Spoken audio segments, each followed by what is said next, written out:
Ils sont des gouverneurs des banques centrales, des décideurs publics, des investisseurs et des membres de la société civile des États membres du groupe de la Banque africaine de développement, BAD en sigle, qui ont pris rendez-vous à Brazzaville, capitale du Congo, pour échanger sur les moyens à mettre en œuvre pour les années à venir en faveur du développement de l'Afrique. Face à un monde en pleine mutation où la géopolitique internationale a des pesanteurs graves sur le commerce international et la finance, l'Afrique se devrait de définir ou adopter une nouvelle architecture de mobilisation des capitaux afin de contenir les insuffisances de l'aide au développement, améliorer sa chaîne d'approvisionnement et engager son développement. À l'ouverture des travaux, les intervenants ont insisté sur les besoins de l'Afrique contemporaine qui se résume en termes de construction des infrastructures de développement de qualité qui englobent les secteurs de l'énergie, de la recherche scientifique, la sécurité alimentaire, l'adaptation au changement climatique, l'intégration régionale et la création d'emplois pour une population en majorité jeune.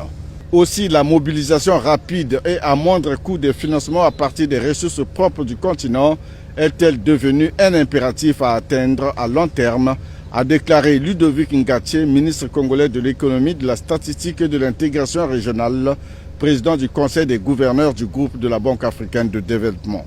Ces assemblées se tiennent dans un contexte international marqué par de fortes incertitudes, des tensions géopolitiques et des besoins de financement de plus en plus importants.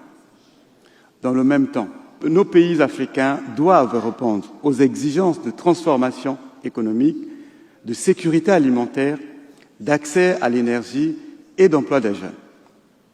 Dans ce contexte, la question du financement du développement de l'Afrique demeure plus que jamais centrale.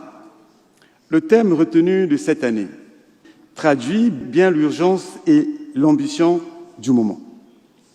Il nous invite à renforcer notre mobilisation autour des solutions concrètes, innovantes et adaptées aux priorités du continent. Pour le président du groupe de la BAD, Sidiki Oudeta, le moment est venu de libérer le potentiel financier de l'Afrique en faisant en sorte que chaque dollar produit soit multiplié par 10, optimiser la chaîne de valeur à partir des partenariats publics-privés. Ce qui compte au final, ce n'est pas seulement notre capacité à identifier les bons défis. C'est notre capacité à construire les instruments capables de changer les résultats.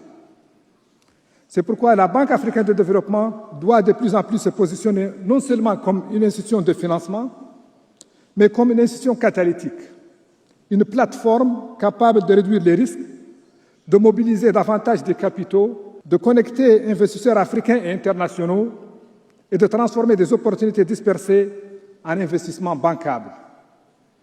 Parce que les seuls bilans publics ne financeront pas l'avenir de l'Afrique. Les besoins sont immenses.